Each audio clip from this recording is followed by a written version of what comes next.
I've always been a bit of a night owl. Working from home means my schedule is my own, and I often find myself wide awake at 3 a.m., scrolling through emails or watching old movies. My little home office overlooks the quiet suburban street I live on, a street where nothing ever happens. At least, that's what I used to think. It all started when I decided to upgrade my home security. A new smart doorbell with a high-definition camera, motion alerts, the whole 9 yards. I figured it was a practical investment. For the first few weeks, it was mostly just cats slinking by and the occasional late-night pizza delivery. The novelty wore off pretty quickly. Then came the first notification. It was 3:03 a.m. My phone buzzed on the nightstand. I groggily checked it. Motion detected at your front door. I figured it was probably a stray raccoon or a plastic bag blowing in the wind. I almost ignored it, but something made me tap the notification and open the live feed. The footage was grainy, lit only by the faint glow of the street lamp at the corner. The street was empty. Nothing. I shrugged it off, put my phone down, and tried to go back to sleep. The next night, another buzz. 3:03 a.m. again. Motion detected. This time, I sat up, a little more alert. I opened the app.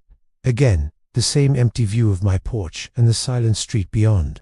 It was weird, the timing being exactly the same, but still, I reasoned it away. A glitch in the system, maybe. The third night, I was waiting. I couldn't sleep. I just stared at my phone, watching the clock tick past 3 a.m.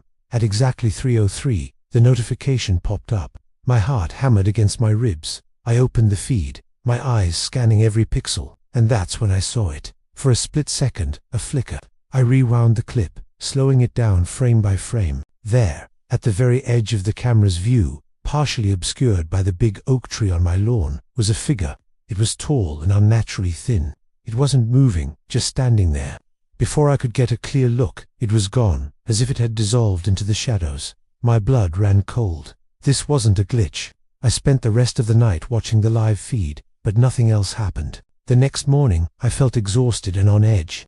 I told myself it was just a trick of the light, a compression artifact in the video. But when the fourth night came, I couldn't shake the dread. I sat in my office, lights off, staring at my monitor with the live feed pulled up.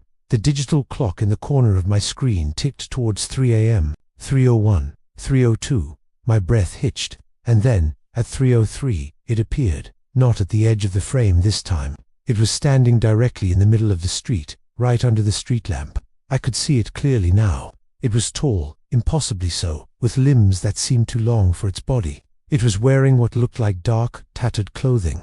But the worst part was its head. It was tilted at a severe, unnatural angle, as if its neck was broken. It was just standing there, motionless, facing my house. My hands were shaking so hard I could barely hold my mouse. I didn't dare move. I just watched, paralyzed by fear.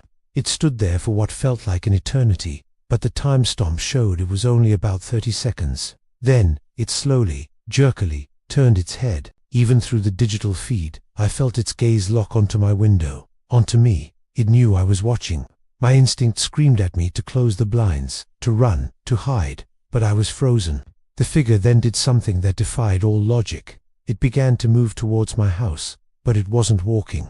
It was gliding, floating just above the asphalt, moving with a horrifying, smooth speed. My mind was screaming, "This isn't real. This can't be real." As it got closer, I saw it had no face, just a smooth, pale expanse of skin where eyes, a nose, and a mouth should have been.